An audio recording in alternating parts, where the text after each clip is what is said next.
Hello foodies, ரொம்பவே டிஃப்ரெண்ட்டான stuffed மிளகா பஜ்ஜி எப்படி செய்யுதுன்னு பார்க்கலாம் வாங்க. ஒரு பவுல் எடுத்துகிட்டு கடலை மாவு 1 கப், அரிசி மாவு 1/4 கப், சோடாப்பு, மஞ்சள் தூள், மிளகாய் தூள், உப்பு இதெல்லாம் போட்டு கலந்துட்டு தண்ணி ஊற்றி பேட்டர் ரெடி பண்ணிக்கோங்க. உருளைக்கிழங்க நல்லா 2 விசில் நல்லா வேக வச்சு எடுத்துக்கணும்.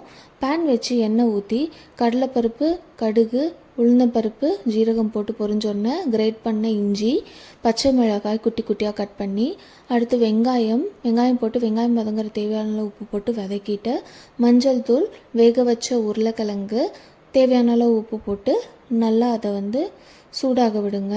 அதுக்கு அடுத்ததாக மல்லித்தலை போட்டு ஒரு 5 நிமிஷம் அப்படியே அடுப்பில் வச்சுருங்க. அவ்வளோதாங்க, ஸ்டஃப் ரெடி ஆயிடுச்சு. மிளகாவை நடுவில் கீறி இந்த மாதிரி ஸ்டஃப்பை உள்ளே வச்சுருங்க.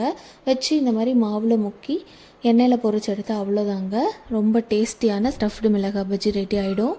உங்களுக்கு இப்படி கஷ்டமாக இருந்துச்சு அப்படின்னா டம்ளரில் இந்த மாவை ட்ரான்ஸ்ஃபர் பண்ணி அதில் முக்கி எடுத்து போடுங்க. ரொம்பவே டேஸ்டியான மிளகா பஜ்ஜிங்க. இது செஞ்சு கொடுத்து பாருங்கள், டிஃப்ரெண்ட்டாக இருக்கும் டேஸ்ட்டு. ரொம்ப பிடிக்கும் எல்லாத்துக்கும். செஞ்சு பார்த்துட்டு எப்படி இருக்குன்னு கமெண்ட்டில் சொல்லுங்கள். இதே மாதிரி இன்ட்ரெஸ்டிங் அண்ட் எக்ஸைட்டிங்கான வீடியோஸ்க்கு நம்ம சேனலை சப்ஸ்கிரைப் பண்ணுங்கள், ஃபாலோ பண்ணுங்கள். தேங்க்யூ.